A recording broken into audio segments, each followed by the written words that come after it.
Então, como nós vamos fazer? Bom, precisamos começar a fazer. E aí o modelo do Inetop era extremamente interessante, porque o Inetop, eu não sei se vocês sabem, ele é um centro que ele cria as políticas, ele treina os orientadores de todo o Estado francês e também dos, digamos assim, dos outros países francófonos. Então, todo mundo, o Inetop, ele cria as políticas, treina as pessoas, acompanha os projetos. E a nossa ideia era exatamente essa, criar um birô, na verdade, birôs regionais com uma sede em São Paulo, que pudesse estar desenvolvendo isto. Isto parou não por uma vontade política, porque a política foi facilmente resolvida, mas acabou parando na parte técnica, né? Quando chegou para implementação. E aí realmente houve muita resistência e o projeto, apesar de aprovado e tudo mais, ele não foi implementado. E isso é uma das questões que sempre acontece quando a gente fala de política, né? E a gente tem que aprender a lidar com os reveses, né? A partir daí, né, nós começamos a ter uma preocupação cada vez maior com essa questão das políticas públicas e, na verdade, apareceram várias pesquisas, né, vários pesquisadores, principalmente ligados à USP, começaram a estudar isso, né, então destaco para vocês os doutorados, né, do Fabiano Fonseca da Silva, do Marcos Gatti e da Isildinha Munhoz, que estão disponíveis, né, no portal da USP, que tratam exatamente dessa questão das políticas públicas. Eu estou citando esses trechos exatamente porque a gente está em São Paulo, é lógico que existem outros trabalhos bastante relevantes e importantes em outros estados. A partir disso, a gente já tinha um arsenal de questões e de possibilidades de trabalho. E aí, no simpósio da BOP de 2009, com um super empenho da Fátima Trindade e da Lucy Melo Silva, foi possível trazer o John McCarthy, que é um cara que estuda basicamente políticas públicas, talvez junto com o Watts, os principais autores dessa área mundialmente. Ele veio, trabalhou com a gente durante o encontro e foi muito rico. Também trouxemos um representante do Ministério do Trabalho, Ana Paula Silva, e de lá saiu uma carta de intenções, digamos assim, entre a BOP e o Ministério do Trabalho, e aí já com Marcelo Ribeiro como presidente da BOP. Durante a diretoria do Marcelo, né, da qual eu também fui parte, Flavinha está aqui também, nós tentamos sempre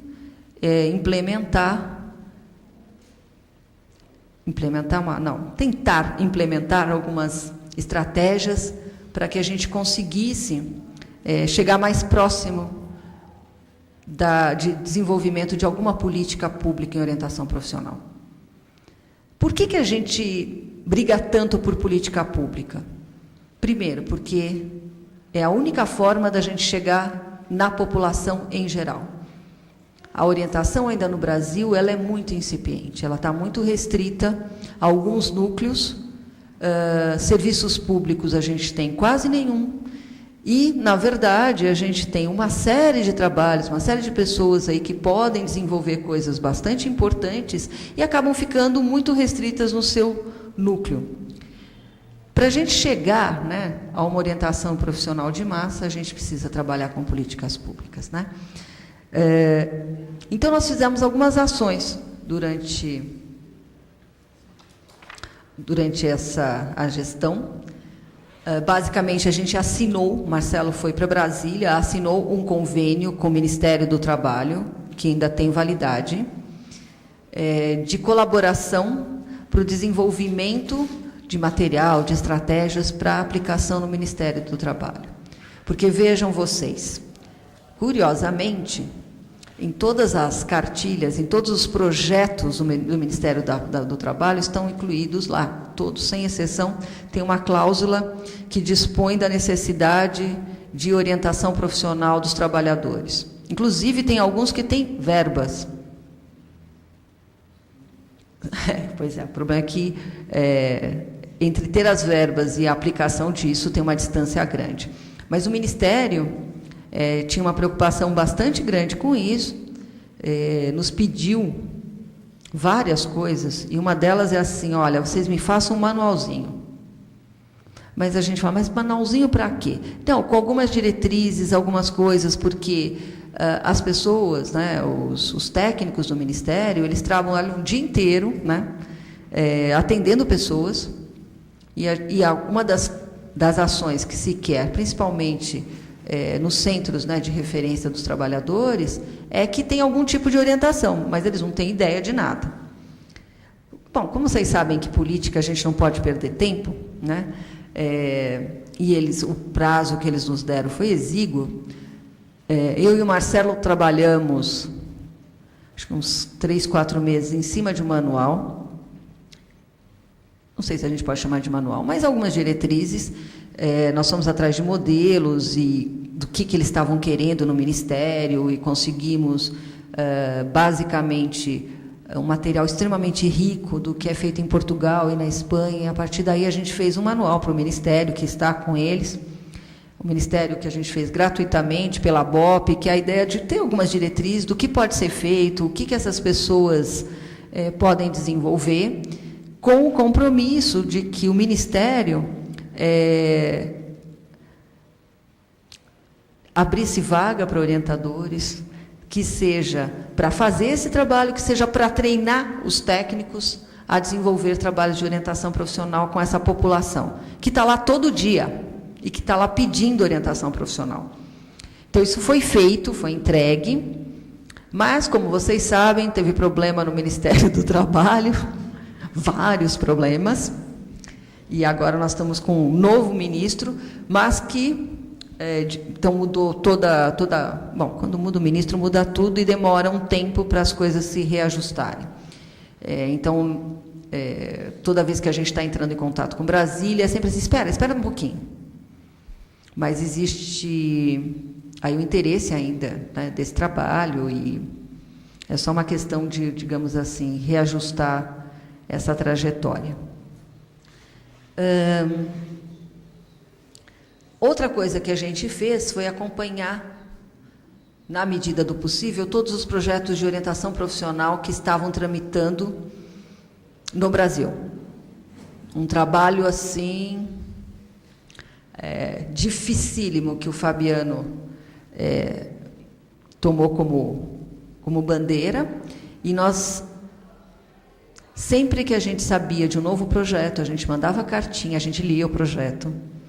Os que a gente achava bons, a gente mandava uma carta de apoio. Os que a gente não achava tão bons, a gente incentivava a iniciativa e nos colocávamos à disposição para assessorar o que eles precisassem. E nós fizemos isso com, acho que cerca de uns 15 a 20 projetos. E mandávamos carta, quando o projeto era bom, então mandava para todas as lideranças. Imagina você descobrir quem é a liderança, daí também a importância dos núcleos, né, que a gente foi percebendo que uma diretoria, ela acaba sendo uma diretoria muito regional da forma como ela estava sendo constituída, porque a gente não... Bom, quem é o deputado, não sei aonde, não sei de que estado, nem sei se o cara é interessante ou não é, como é que eu chego nele? E isso dificultou, mas também não nos impossibilitou. Fizemos isso com afinco. Aqui em São Paulo, foi bem mais fácil esse trabalho, porque a gente teve o apoio, e eu tenho que agradecer publicamente o apoio do Conselho Regional de Psicologia, na figura da Bianca, a presidente, que sempre nos apoiou e colocou a máquina do Conselho para nos ajudar. No Federal isso também aconteceu, mas no 06 toda a máquina funcionou a favor da orientação profissional. Isso quer dizer o seguinte, o projeto que estava tramitando, e está tramitando, do deputado Celso Giglio, e teve mais alguns que a gente também achou interessante, mas o Celso foi o melhor projeto, o Conselho, junto com a BOP, a gente se reuniu, o Departamento Jurídico do Conselho fez uma carta, nós enviamos a carta a todos os deputados da nossa Assembleia, assinados pelo Marcelo, como presidente, e pela Carla, como presidente do Conselho Regional de Psicologia. Todos receberam um apoio e a gente explicando por que era importante e tudo mais. E foi, das ações do Conselho, a que teve maior repercussão. Nós recebemos resposta de muitos deputados, uma maioria da Câmara. Mas não qualquer deputado, é lógico. Tinha uns que já colocavam em seu nome o apoio, achando que o projeto era incrível, necessário, elogiando e colocando o seu voto, como também de todas as lideranças do Estado de São Paulo. Então, foi uma coisa assim que mobilizou bastante, a gente ficou todo mundo muito contente. Nunca, né, a Bianca falava, nossa, mas nós nunca tivemos uma repercussão tão boa. Não havia, e continua não havendo, ninguém contra. Então, nós estamos muito felizes, ficamos acompanhando o trâmite do projeto, que era um projeto ganhador, já tinha todos os apoios, já estava todo... E desde o ano passado, nós esperamos que esse projeto seja votado.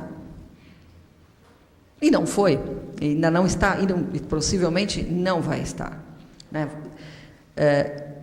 E aí as nossas fontes nos dizem o seguinte, olha, o projeto é ótimo, só que a liderança do PSDB considera que tem outros projetos mais iminentes e tudo mais. Então, na ordem de hierarquia, o nosso ficou para trás. Né? Não porque o projeto era desinteressante, ao contrário, muito interessante. Importantíssimo. Mas, então, nós continuamos fazendo pressão política. A maior pressão é em cima do próprio Celso Giglio, que, como vocês viram na programação, foi convidado a vir. A assessoria do Celso, o Celso é candidato a prefeito da cidade de Osasco. E é isso que mobilizou a gente a estar fazendo este evento, teve pouco tempo para divulgação, porque a gente sabe que, se ele for eleito, o projeto vai ser arquivado. Então, esse evento hoje, ele tem um cunho político bastante determinado. Então, nós entramos em contato, pedimos para a assessoria do Celso que ele viesse, ou mandasse alguém, porque a gente queria discutir isso. Discutir, apoiar, incentivar, mostrar a importância, dar argumentos, e, na verdade... tentar que esse projeto não seja arquivado. A assessoria não foi assim, mandamos carta, mandamos telegrama, tudo que vocês possam imaginar, ligamos, foi uma... E eles ficavam sempre de dar umas respostas e não dava resposta, e aí a gente resolveu ir para um patamar superior e fomos para a coordenação do PSDB. E a coordenação do PSDB solicitou, não muito gentilmente, que o nosso pedido fosse atendido. Tá? Então, por isso, a partir dessas, quando a gente teve esse aceite, né, e essa solicitação clara, né, e até assim uma comprovação, né? A gente recebeu um e-mail dizendo, vocês fiquem tranquilos, alguém vai estar aí porque interessa ao nosso partido que isso seja implementado. E a partir daí nós ficamos tranquilos e convocamos então vocês para estar aqui. Eis que, foi nossa surpresa ontem, porque a gente já tinha combinado tudo com a EITA, né? Ligando para a assessoria do Celso, e a gente descobre que ele não podia vir, porque ele tem um evento em Osasco, e a assessoria estaria toda lá. Porque o evento era importante, porque ele é candidato a prefeito. Vocês sabem que isso em política é assim, você colocar alguma coisa na agenda é uma das coisas mais complicadas, porque ela muda o tempo todo.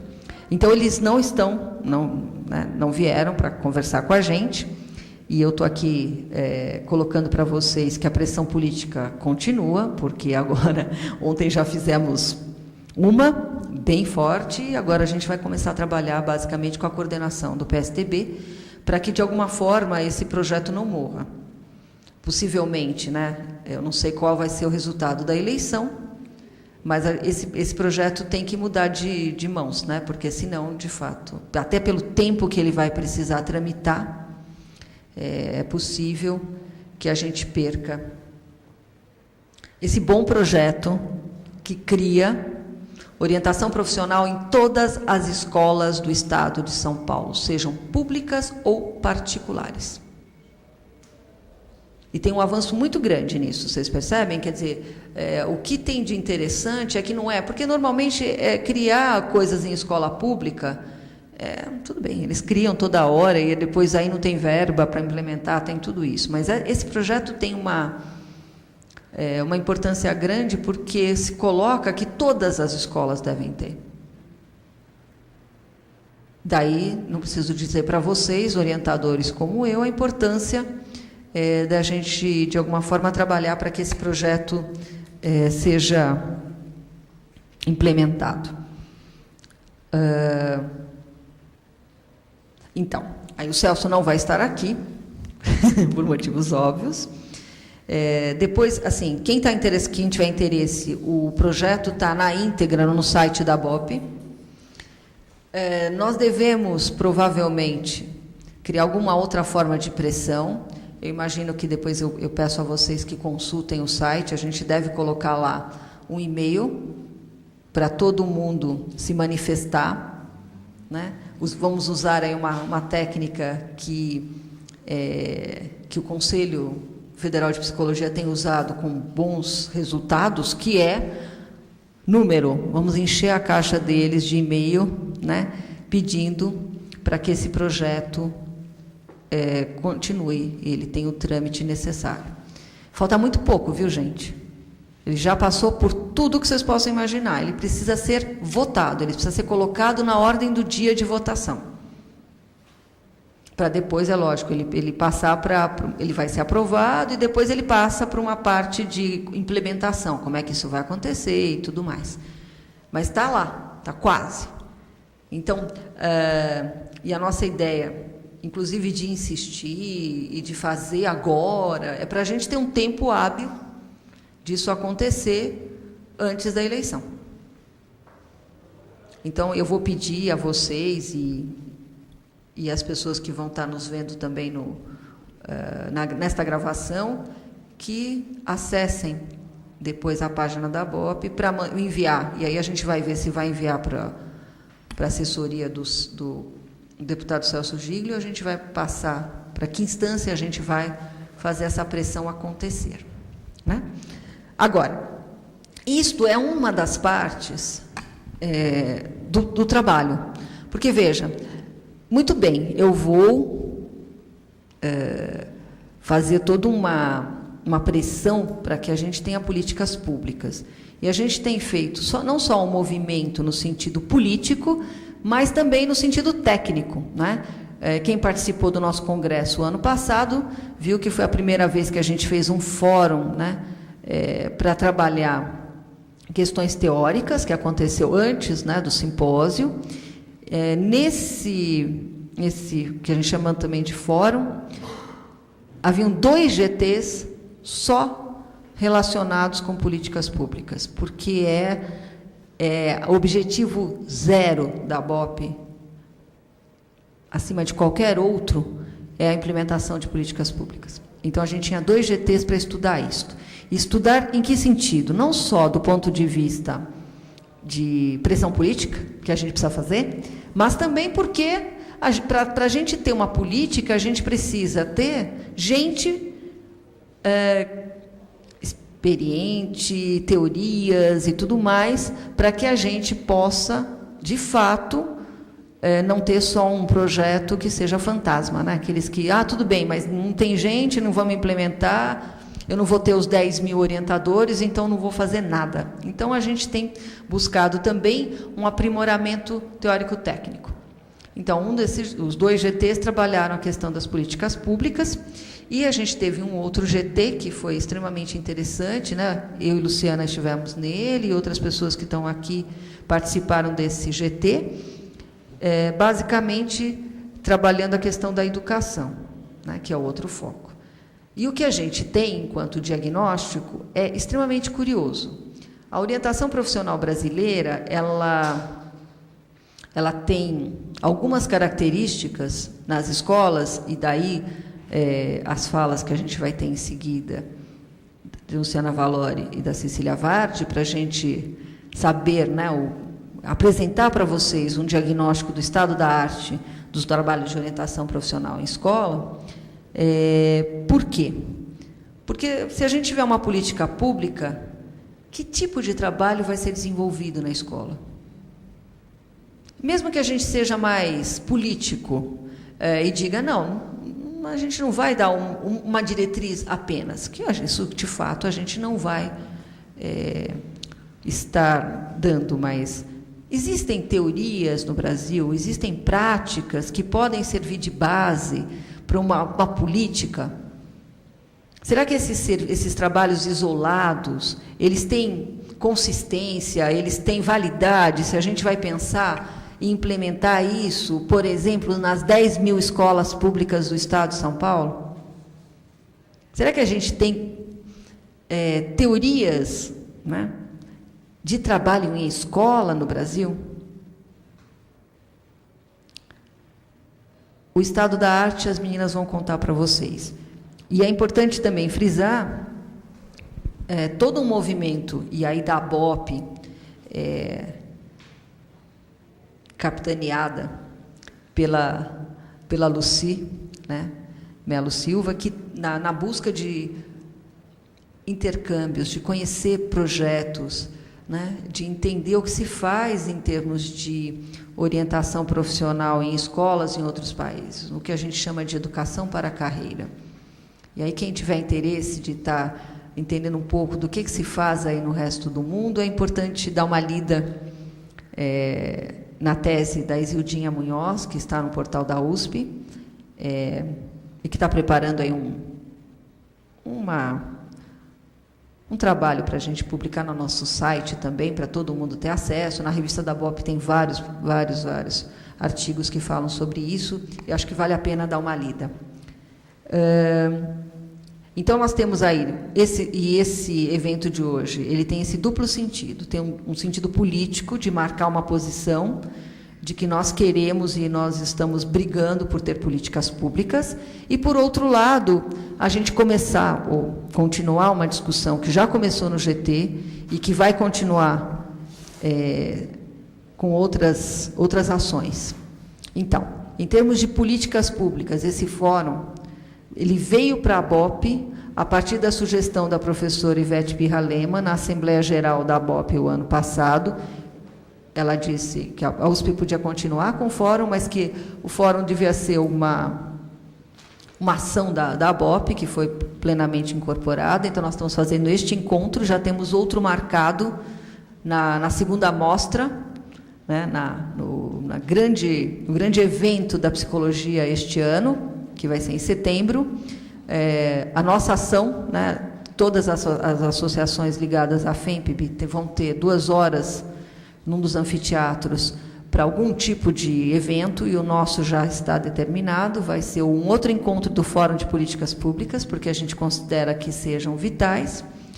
E a continuação, né, dessa nossa discussão sobre o que fazer em escola, nós vamos ter um evento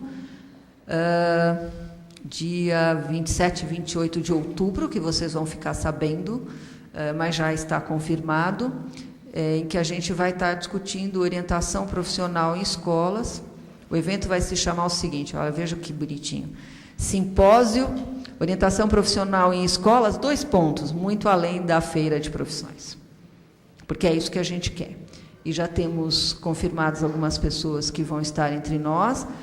Nós estamos priorizando os pesquisadores portugueses, porque Portugal tem já uma ampla experiência nessa questão de orientação profissional em escola, bastante ligado ao que acontece no mundo inteiro, interlocuções muito boas, trabalhos em todas as escolas em Portugal, e tem uma facilidade incrível, que é a língua. Então, este evento, já tem confirmadas a professora Inês Nascimento, que ela vai vir para estar trocando experiências com a gente, e algumas escolas já confirmaram, né, que vão participar também. Então, vai ser um grande evento que nós vamos estar fazendo em outubro para discutir exatamente isto. O que fazer na escola com orientação profissional? Então, este evento é um aquecimento dessas 2 ações do segundo semestre, que eu espero contar com todos vocês para estar nos apoiando, ajudando e também aprendendo, discutindo, para que a gente possa, de fato, ter um avanço significativo da ABOP. Então, a primeira parte desse evento, a ideia é a gente discutir isto. Eu pedi para a Luciana Valori e para a Cecília prepararem uma apresentação do estado da arte da orientação profissional em escolas. Elas gentilmente fizeram esse grande esforço de estar preparando o material para a gente poder discutir, poder visualizar do que nós estamos falando. Para quê? Porque a partir desse diagnóstico é que a gente pode estar pensando o que nós precisamos fazer a mais, ou modificar, ou criar, ou estudar, né? Numa tentativa de fazer avançar não apenas as nossas práticas, mas as nossas teorias em orientação profissional. Então, espero que seja bastante importante, interessante, que tenha a participação de vocês nessas discussões, porque elas são realmente de um valor extremamente importante para que a gente possa fazer uma base de sustentação das nossas políticas públicas que faça com que elas possam, de fato, ser implementadas. Me preocupa muito, quando a gente pensa em orientação profissional em escolas, e eu já adiantando para vocês, o fato de que, quando a gente pensa em orientação no Brasil, a gente só pensa em psicólogos trabalhando com orientação profissional. E um diagnóstico que eu já queria, de alguma forma, estar adiantando para vocês, é que os pedagogos saíram mesmo da orientação profissional. Basicamente porque o que a gente tem enquanto teoria de orientação profissional são teorias psicológicas. É a psicologia vocacional, para usar o termo internacionalmente que representa essa área. E aí os pedagogos não têm material para trabalhar, os professores também não, e a orientação fica bastante restrita. Esse é um diagnóstico que nós fizemos a partir de conversas, porque a orientação sumiu da grade curricular de pedagogia. Bom, pedagogia, na verdade, está passando por uma reformulação muito grande enquanto carreira. Mas a orientação profissional saiu das grades curriculares. E saiu basicamente porque os professores não tinham material para dar para os seus alunos. Então, sumiu. Outra coisa que eu quero chamar a atenção de vocês, que é outro item extremamente importante, é que a orientação profissional também está saindo da grade curricular da psicologia. E isto realmente eu não sei bem por quê, porque, de fato, nós nunca, e eu estou nessa vida de orientação profissional há 30 anos, tivemos tanta demanda por orientação profissional. Em contrapartida, a orientação some da grade da psicologia. Não dá para entender. Não dá. E sendo... mas Por quê? Nenhum coordenador de curso consegue nos dizer muito bem por quê. Não, porque tem que substituir, porque tem que entrar psicologia comunitária, tem que entrar... Mas eu falo, bom, mas é mercado de trabalho para psicólogo. Está necessitando, as pessoas querem, as escolas estão contratando, né? Está bombando, como a gente diria aí, de um jeito mais chulo, mas acho que bem mais real, né? E, de fato, a orientação tem sumido da grade curricular. Então, tem outra briga aí. Nós somos poucos, mas a gente tem que ter qualidade e tem que realmente produzir conhecimento além de práticas. Então, essa é o grande desafio da academia, ou daqueles que ainda sobraram, né, meninas, na briga de dar aula de orientação profissional e formar orientadores. Bom, mas isso é o que eu queria falar e a gente vai ter tempo para discutir. Eu queria convidar, e depois, depois da apresentação, a gente abre para discussão, para a gente poder trocar umas figurinhas, tá bom? Então, eu quero chamar para compor a mesa professora Luciana Valori, vice-presidente da ABOP, professora da Universidade Federal do Paraná, professora Cecília Vardi, professora aqui do Instituto Sede Sapiens, orientadora profissional do Colégio Oslo de Andrade, e elas vão estar, então, apresentando para vocês o estado da arte. Ah, você tirou? Está bonito lá o estado. Estava na minha cara? Estado da arte da orientação profissional, tá bom? Elas vão apresentar, eu acho que é legal que elas apresentem em seguida, para depois a gente abrir a discussão. Claro? E eu vou sair daqui para poder assistir.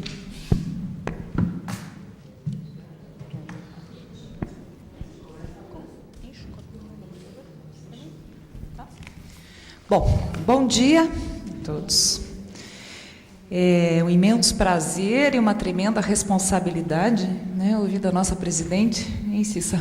Apresentação do estado da arte em orientação profissional nas escolas. Uau! Justamente, eu preparando essa fala, eu me dei conta da dificuldade de fazer uma fala que tem a pretensão de montar algumas generalizações, como é o caso da nossa. Uma delas, que me parece bem importante, é assim, respeitar o plural que foi dado ao título da minha fala, orientação profissional nas escolas públicas. Por quê?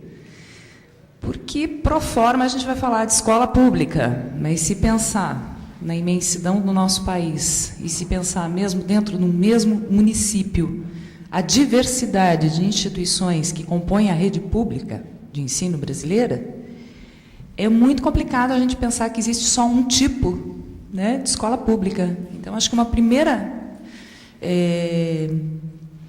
primeiro cuidado que se deve ter é pensar no respeito que se, mesmo na discussão das políticas públicas, no respeito a essa diversidade, que vai depender do contexto onde essa escola se insere, da sua clientela, da dinâmica que se constitui a partir da ação dos seus atores.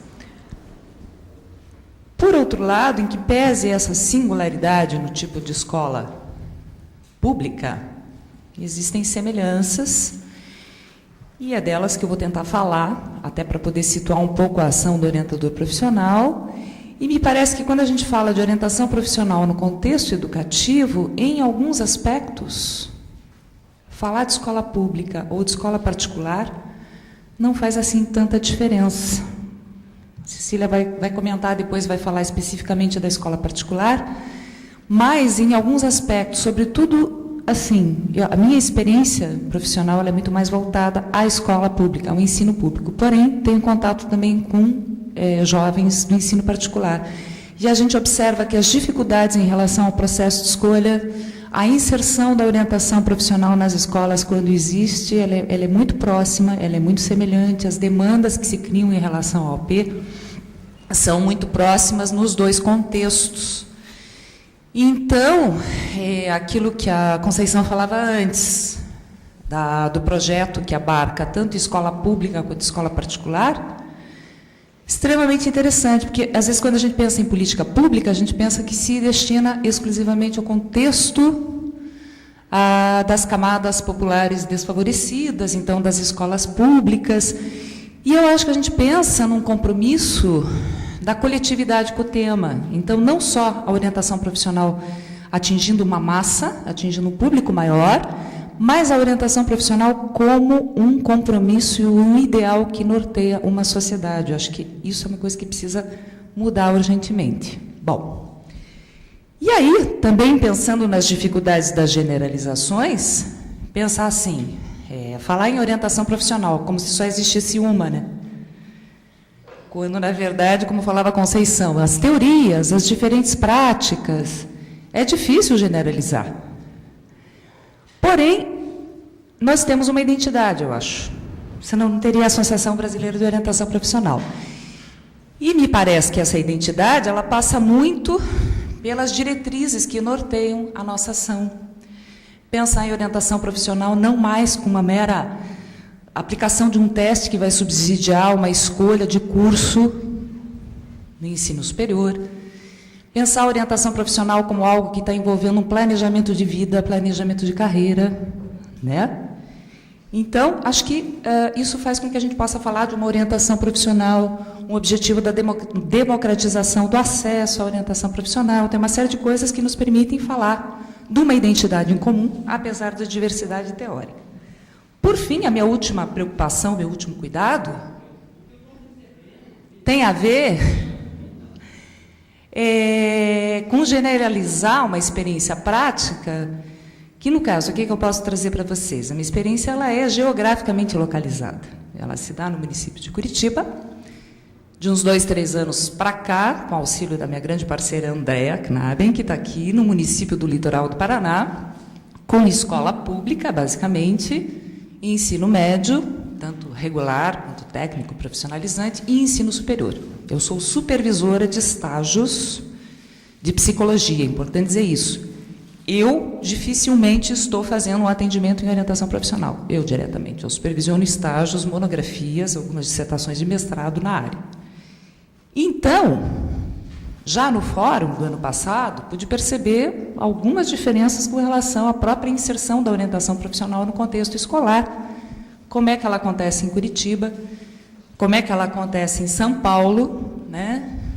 Faz a gente pensar de algumas dificuldades particulares, né, Marita? Marita tem uma árdua experiência, maior que a minha, inclusive, nessa área, como professora da PUC de Curitiba, orientando trabalhos, estágios, tá?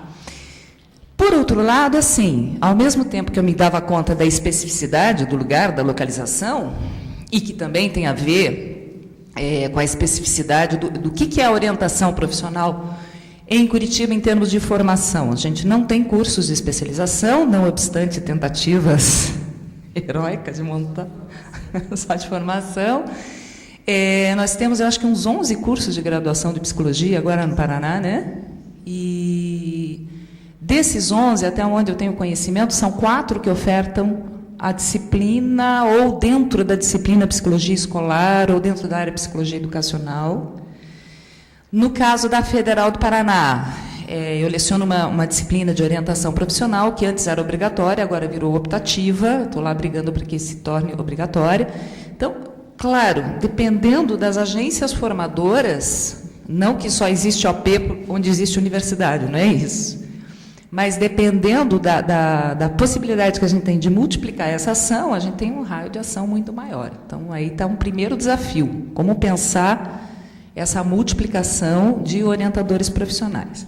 Então, assim, feitas as ressalvas, que talvez algumas coisas que eu coloque aqui do ponto de vista da experiência tenham a ver com o contexto de Curitiba, porém, em contato com a literatura, com pesquisas feitas por autores Brasil adentro, não só com pesquisas, mas também com relato de intervenção, a gente vê que há aproximações a pontos em comum que nos permitem certas generalizações.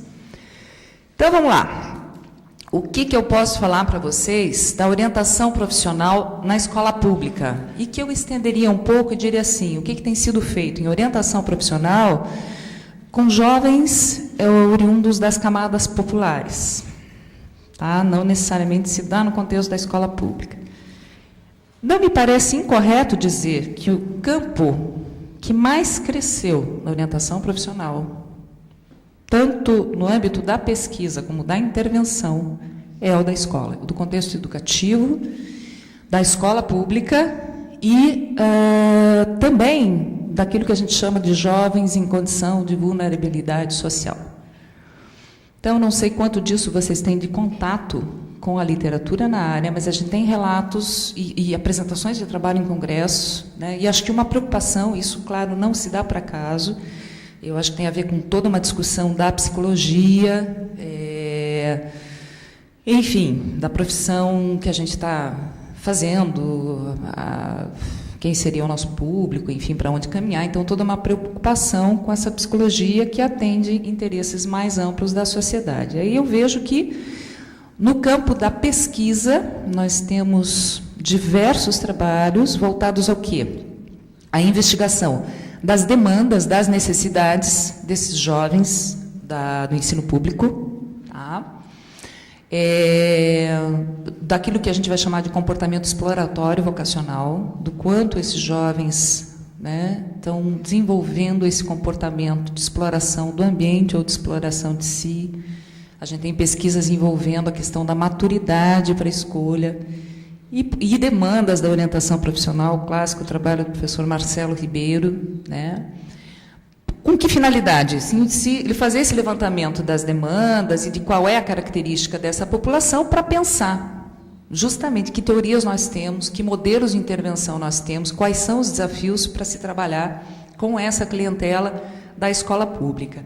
E eu falava para vocês, não restritamente só da escola pública, mas jovens em outros contextos. Então, tem trabalhos interessantíssimos com jovens institucionalizados, jovens de abrigos, jovens com HIV, jovens num contexto de programas. Eu mesma já supervisionei um estágio bem legal, num programa que chamava Agente Jovem, que agora não existe mais, lá no Paraná, do protagonismo juvenil, quer dizer, vários contextos onde você vai lidar com jovens, tá, que têm questões muito parecidas, e isso eu digo por pesquisas que eu já fiz com estudantes da escola pública e da escola particular sobre projeto de vida, vou comentar isso já já, que têm dificuldades parecidas, sonhos parecidos, receios muito semelhantes, e assim, tanto lá de Curitiba, como do litoral do Paraná, como do Nordeste, como tem que mostram que a gente tem uma juventude aí muito próxima e claro, a gente pode pensar que está aí, a moçada está aí inserida na mídia, né, sendo talvez levada a desejar as mesmas coisas e a temer as mesmas coisas, enfim. Então, a gente observa que, do ponto de vista da prática, a prática normalmente, o que se tem feito nas escolas públicas, se tem feito basicamente ações com esses estudantes, com esses jovens, normalmente com um trabalho em grupo, é aquilo que a gente observa que predomina, é algo em torno de um trabalho que dura uns 2 meses, ou um pouco menos, dependendo também da característica da instituição, do tempo que se disponibiliza para isso. Algumas vezes nós temos a extensão desse trabalho para os pais, trabalho com os pais, e, pelo menos até onde eu tenho conhecimento, e seja pela via da minha própria experiência e pela via da literatura e dos congressos, mais dificilmente se chega ao universo dos educadores. Então, orientação profissional, ainda como uma prática bastante isolada, geralmente feita pelo psicólogo, tá, com aqueles alunos. Ali, várias perspectivas teóricas das teorias cognitivistas, humanistas, ou que hoje em dia já questionam aquele modelo puramente psicométrico, né, de só mensuração, mas utilizar essa mensuração em caráter, uma estratégia, uma ferramenta para todo um processo, porque se tem, me parece, um consenso com relação ao qual é o objetivo da ação. A ação é pensar num planejamento de carreira, na construção de um projeto de vida, algo que não é pontual, em especial dadas as características da sociedade contemporânea, da imprevisibilidade, enfim, da incapacidade de se manter há muito tempo no mesmo local. Então, as pessoas têm que estar constantemente refazendo suas escolhas, sendo aptas à construção de projetos. Tá? Bom, então, fazendo uma avaliação rápida do que tem sido feito em orientação profissional, e eu vou entrar em alguns detalhes dados aí da questão da escolha profissional, eu vejo que nós temos um corpo já consistente de experiências. A discussão que nós tivemos no fórum ano passado foi muito legal. Temos um diagnóstico, temos intervenções isoladas muito interessantes, porém são pontuais. Né? Alguém está lá desenvolvendo um trabalho, os serviços de escola, né, nas universidades, os atendimentos, os SOPs, os serviços de orientação profissional, a gente tem várias universidades públicas ofertando para alunos do ensino médio e ensino superior também. Tem crescido tudo isso também, por exemplo, no caso das universidades públicas que adotam as políticas afirmativas ou políticas de acesso, com sistema de cotas, é o caso da nossa, lá da Federal do Paraná. A gente observa que desde essa implantação tem havido uma maior procura de jovens oriundos das camadas populares pela própria orientação profissional. Por quê? Porque agora eu começo a pensar na possibilidade de fazer uma universidade. A Andréa, que está aqui comigo, ela é professora da sede litoral da Universidade Federal do Paraná. Nós temos uma sede no litoral. E aí a criação dessa universidade lá faz com que, no trabalho que a gente faz com os estudantes lá do litoral, o acesso ao ensino superior é o único sonho possível. Não há outro. Não há outra possibilidade após o ensino médio. Bom, então nós temos um avanço considerável aí do campo da intervenção, do campo da investigação, mas são necessárias